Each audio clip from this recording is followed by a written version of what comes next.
আসসালামু আলাইকুম, আমি কানিজ ফাতেমা অর্তা। টাইপ 2 হচ্ছে পরোক্ষ উক্তি। উক্তির যে দুটো প্রকারভেদ আছে, প্রত্যক্ষ আর একটা হচ্ছে পরোক্ষ।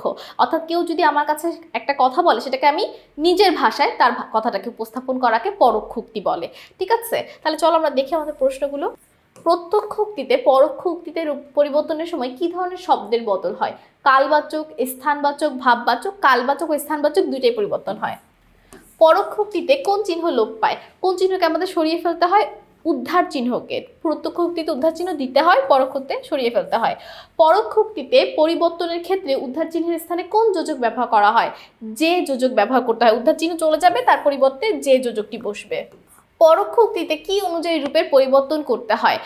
কর্ম অনুযায়ী, কর্তা অনুযায়ী, সারভঙ্গি অনুযায়ী, পদ অনুযায়ী। উত্তর হবে কর্তা অনুযায়ী। ব্যক্তির উপর নির্ভর করে আমরা রূপের চেঞ্জটা করবো। ঠিক আছে, আমি, তুমি, সে, এদের উপর।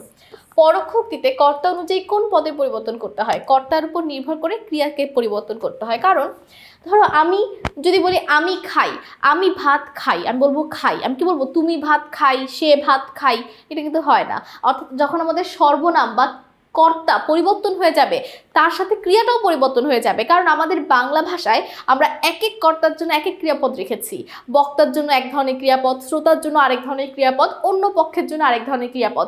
যেহেতু আমরা এক একটার জন্য এক একটা ক্রিয়াপদ নির্ধারণ করে রেখেছি, সেই জন্য আমরা কিন্তু চাইলেই যে কোনোভাবে যে কোনো সময় যে কোনো ক্রিয়াপদ ব্যবহার করতে পারি না।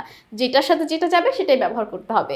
তো সকলকে অসংখ্য ধন্যবাদ আমাদের সাথে পর্বটি করার জন্য। পরবর্তী পর্বে আমন্ত্রণ রইল। আমি কানিজ ফাতেমা অর্তা যেখানেই শেষ করছি। আসসালামু আলাইকুম, আল্লাহ হাফেজ।